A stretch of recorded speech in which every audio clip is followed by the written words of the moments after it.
right. Do you want to go ahead and introduce yourself? Okay, yes. So I'm Michelle Peterson, Chief Member Experience Officer at A Plus Federal Credit Union in Austin, Texas. Wonderful. Nice to talk with you today, Michelle. We're talking about member experience and the different components required to create an excellent member experience. So before we jump in, I just want to get your thoughts on like why does this even matter? Why is member experience an important thing that we should be striving for in our organizations? That's a great question. Member experience, it's everything. If you're not a credit union, it's customer experience, right? So what your customers experience sets you apart. It's part of who you are. It's part of your DNA. And the value proposition that you offer. So if you want to have repeat business, which who doesn't, making sure that your membership or your customers are treated exactly the way they want to be treated is really important. It's a critical aspect, I think, of any business. Agreed. Now, it's a nice term that we can all talk about and kind of get behind, but there are different components that I think about in creating that we need to understand the why behind that experience, and that speaks to building a culture that values member experience. There's the what that we need to know what to offer to create a good experience for our members, and then how to do it properly. There's a right way and a wrong way. So let's take those each at one at a time here. So let's talk about culture. Why is culture so important to the member experience? Gosh, so culture is basically how your customers or your members see your business, how they see the organization. So culture, in my opinion, is absolutely critical. At my organization and my style of leading, which is what I found such value in working at A Plus Federal Credit Union, is that they put the team member, the employee experience equal to the member experience. So if you think about it, who's interacting with your members more? Is it the executive team like myself, or is it management, or is it the actual frontline staff? So if you understand that that's how business works, then you recognize the criticality of culture and how important it is to balance the employee experience equal to the member experience, where one is not above or below the other. So when you have a culture, it should be purposeful. And I think every organization has a culture, whether they know it or not, they have a culture. What I love about A Plus, and to be honest, SRG is no different. That's one of the things we align so much on is our focus on relationships, and I think that's really important. You can see it, you can feel it, you can smell it. Culture is not something you can hide. So at A Plus, our culture is very purposeful. It's very intentional, and not every vendor, not every customer, not every consumer fits. We meet a certain demographic, a certain member need, and what I'll summarize in there, people don't remember what you say or what you did for them; they remember how you make them feel. So if you understand that, how you make your customer, your member feel, is really important, and we value relationships. You can sense it and see it, and we're not perfect. We make mistakes, but it's how you go about recovering or repairing that makes the difference. So it's not about perfection, it's about excellence. So at the end of the day, I think culture is everything. It shows in how you treat everyone and the things that you put your priority on, right? What we talk about is what we value. So in my opinion, that's what a culture is. Great. Yeah, and it just makes me think about there's corporate values, and I can go on pretty much any, company organizational website and see those values on, on one of the main landing pages. How do we take those from the website and actually put them into our people? Yes, absolutely. It's interesting. At A Plus, our core values are banking on each other and building stronger communities, right? So when we get stuck, which we get stuck a lot, we have very robust conversations, not only with my departments, but at the executive level. We always come back to, okay, so if we are going to stand by our mission and vision, so banking on each other and building strong communities, how are we going to make this decision? Let's align it with that direction. So it goes back to culture. I think that's everything and very important for any organization, any business to have. Hmm.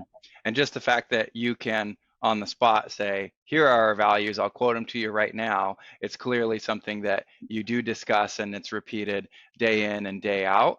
And that has to be like you're beating the same drum over and over and over again until everyone can repeat those values. Yes. And I think it's also natural, Greg. Life is busy and messy, right? There's a lot going on, especially in this economy and this economic environment. And so it's easy, I think, to get off center.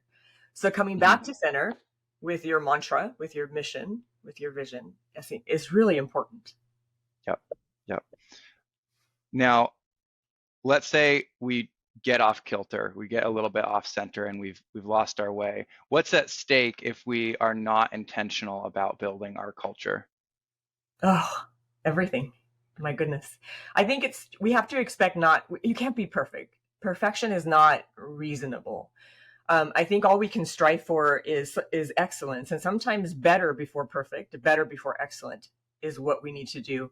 I think it's really about you need to build around you accountabilities, and that's where Mm. culture comes in. Because if you have a culture that's very purposeful, intentional, and it's weaved into your DNA and everything you do and focus on, it's not hard to find a partner that Mhm. says, Michelle, which happens to me a lot. I create an environment where my direct reports coach me. I say, hey, we coach each other. You're executives. We're going to coach each other and we're going to figure out how to do things together. And sometimes you're going to have managerial courage to hold me accountable. And I encourage that. I sprinkle fairy dust of empowerment. So I think it's really about, number one, recognize you will get off center. That's just called being human. That's just called, running a business. But how you come back to center, I think, is everything. Yeah. No, that's great. And the big thing that I'm hearing is excellence over perfection. That we're never going to be perfect, but we can always strive to be better. And Yes. that keeping the first things first, I guess you didn't say it that way, but keeping our values front and center, and then having mechanisms to pull us back when we inevitably, we will get a little bit off, but when we have people surrounding us to bring us back, then we'll be much more likely to recover well. Absolutely. And then one more thing, better before perfect, better Mhm. before excellent. Sometimes it's okay just to get better. And maybe that's one step forward.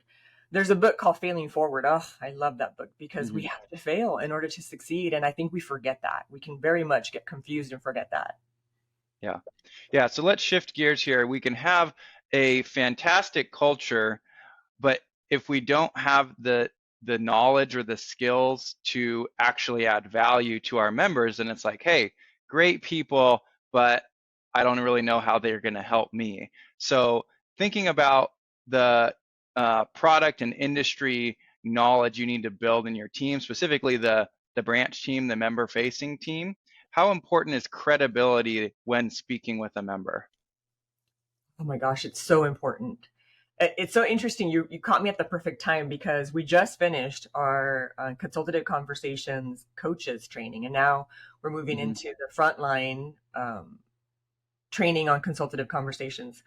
But one of the things we realized is it's so important to start with leaders first, with the management staff first. That is so non-negotiable because we're realizing not everybody understands what we mean and what it is. But it makes sense. Think about it. It's kind of logical. Why wouldn't you start with managers first? Because have they ever been exposed to this? Are they aware of what it looks like? Or are they bringing their previous culture with them where they worked prior to your organization? That's something we have to really understand is let's be purposeful. Let's start with the first things first.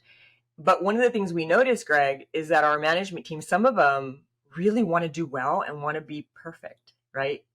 So Hmm. what we noticed is that they took it a little bit too far to the extreme, the opposite end of the spectrum. And I found myself, as did my staff, having to help them come back to center. And we said, hold on, before you move into accountability, because this is a coach's training, let's realize this is going to take us a while, 6 months to a year to understand, because it's change management, right? When you change Hmm. anything, there's new behaviors. So right now we're focusing on helping the organization realize let's go light and let's have fun first. Let's fail forward. Let's make it much more conversational and not even talk about accountability for about a good year. We need to Hmm. realize where we are. But think about it. It's so how we got off center and we're coming back to center. And it's all about Yep. having fun, keep it light, and laugh, have some fun. Yeah, no, I just read an article or the other day about how important it is to have fun in the workplace, and it can't just be this like, grind hard and we've got to do it and it has to be perfect. We have to make it fun and make failure a safe thing. Yes. So thinking about the member consultant, the MSO, what role does their expertise, or let me rephrase, how does the MSO's expertise support a consultative conversation? Why is it important for them to really know what they're talking about to be able to consult a member well? Oh, there's so many reasons. My God, it's everything. We were just looking at a study because we're doing board preparation for strategic planning. And it was interesting to see the difference of generations and how Generation Z and millennials, how they think. And people, you hear little buzzes about the branch is going away. People aren't going to want to come in the branch. Well, it's interesting because the Gen Zs are Mm-hmm. the ones that are saying in surveys, and it's proven through focus groups, they're the ones that need to come into the branch the most because they Mm-hmm. don't understand how to handle their finances. And it's still important. Like, you need money to live, and you have to pay rent, and you want to buy food, and you want to drive a car, or rent a car. But at the end of the day, I don't believe branches are going away ever. So the front line, whether you're on the phone or whether you're in a branch, there's still a big need. But what they're saying, the Generation Z, is that they want advice. They want to be guided. They want to understand. So that means we have to get better at holding conversations, but also at listening, right? How do I pick up on cues and clues? Mm-hmm. And how do I present value? That's a craft. It's like any other skill. At the end of the day, you have to hone your craft, and you have to focus on the craft, and you have to invest in this skill set. And I think that's exactly what we're doing with SRG and with consultative conversations.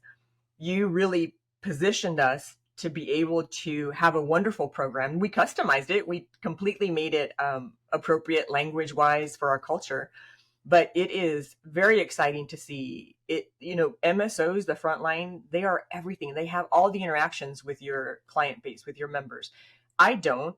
I have very little interaction with my client base, but I Mm-hmm. need to understand the skill and be trained in the skill. And I am going through all the training, so that I can coach them and give them advice and make sure that we're talking the same language, right? Yep.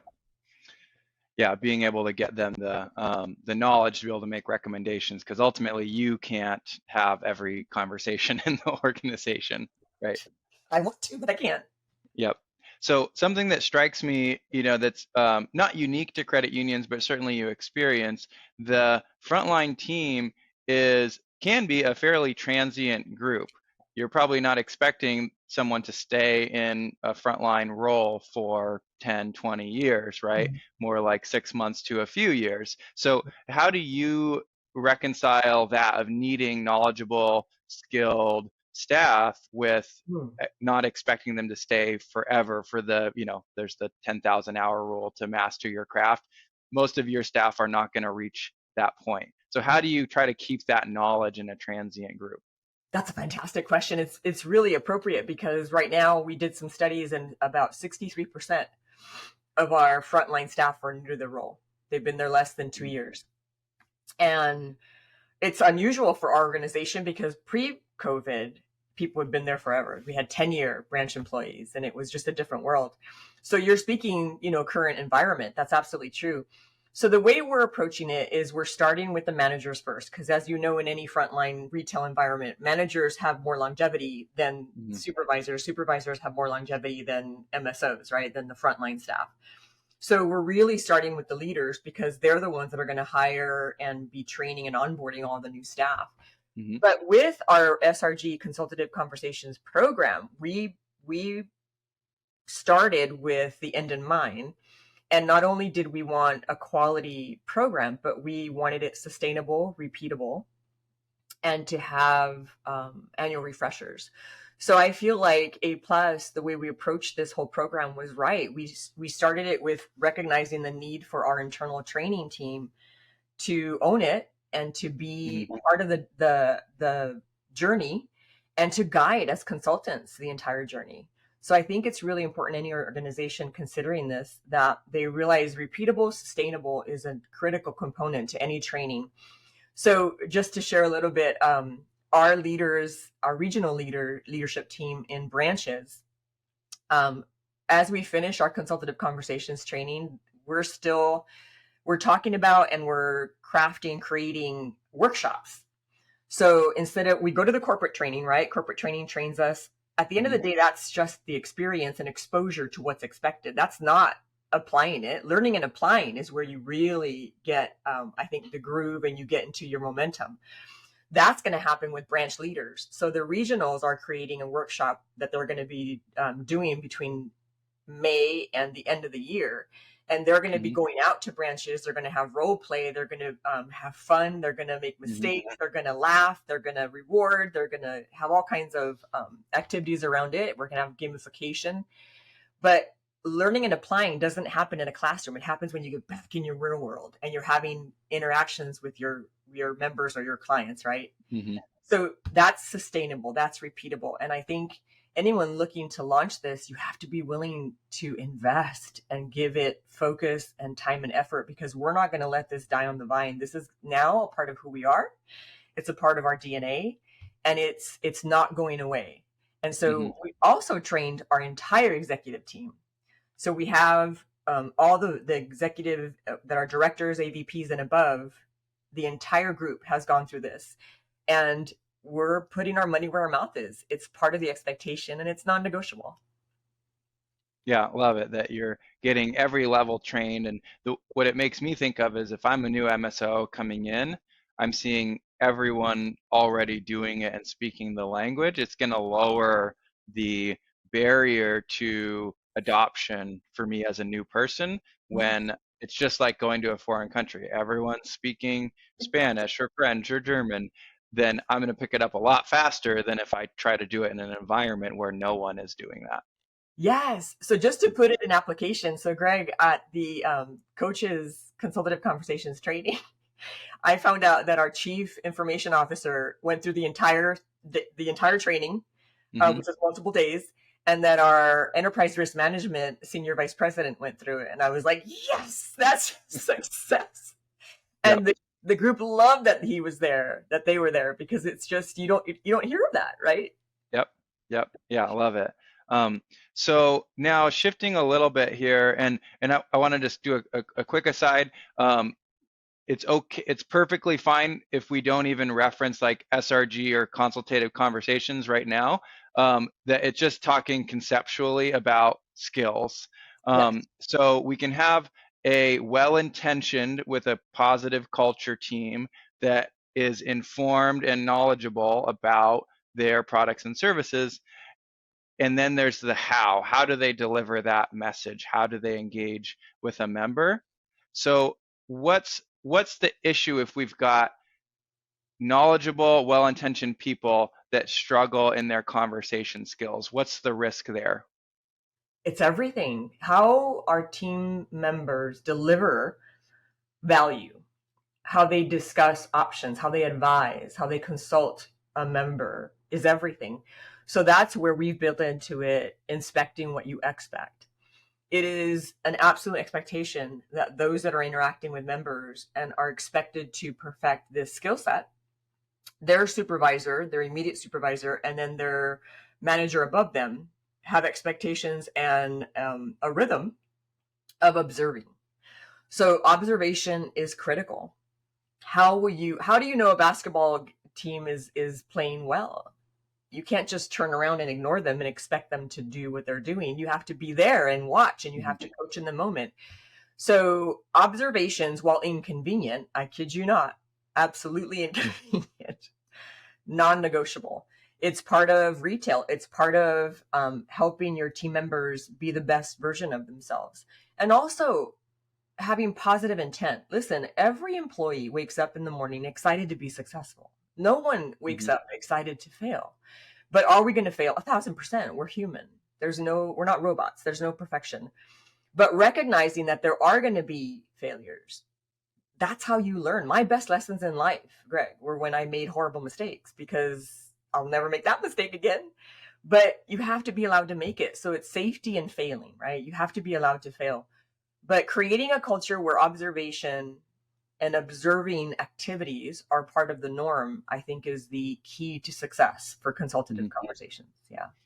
Yeah.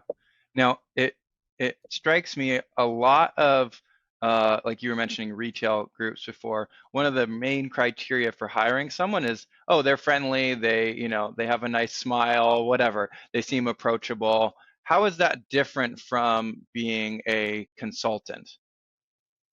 Oh my gosh, what a good question. I think they go hand in hand. Although I'll say you can be friendly and not be an extrovert. You can be friendly Hmm. and be an introvert. I don't think there's one personality style that's successful. I've seen very wonderful, great people that are friendly and outgoing, but they can't do consultative conversations. Like anything else, it's like saying everybody should be able to play basketball. No, Hmm. it's a craft, it's a skill. You have to have the muscles for it, the stamina and the willingness. So I think we have to expect that not everybody's going to be successful in it, just like anything else. Even without advising members and consulting members, I still have people that can't do it, right? That's not going to change when you change Hmm. the expectation. So I think it's about recognizing you're going to have fallout. That's natural. But at the end of the day, what's right for your business and what's right for your members or your customers? I think that's where we need to focus on. Great. No, so I think we've covered a lot here. As we close, are there any other like final thoughts that you have? Like if I'm a credit union and I'm kind of on the fence about, should I invest, or what does it look like to build these skills in my team? What thoughts would you have for them? Yeah, another great question. So today's environment is so different than before. Transactions in branches, I think we took it for granted. People were just always coming in. Our transaction count has declined by 40%. So as the future goes in digitizing and the world of convenience is getting more and more, and you've got, so many options today. Even Apple just came out with their savings account, right? How did that happen? They're a cell phone Yep. computer company. Our competition is everywhere. So I think at the end of the day, a credit union, I really believe in the credit union movement. I think we are not just an industry, we're a movement itself.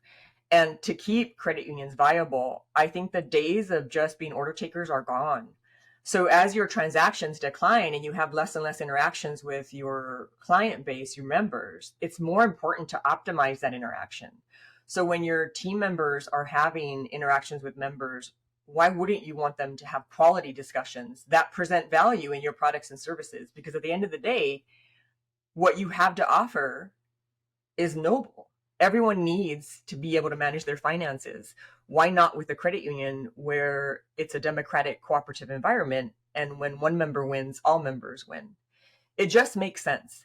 So I think for credit unions that are on the fence, how will you present value in as your declining member interactions occur if you don't invest in teaching your front line how to hold meaningful conversations, not Hmm. product push. This has nothing to do with product pushing. It's about listening. It's about understanding the life stage your member is in and what are their needs today, because what they need today may not be what they need tomorrow.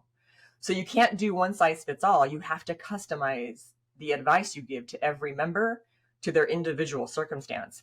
If you don't have the skill sets and the foundation to train that, I don't think you're going to survive, and especially in today's digitizing world. So that's my best advice.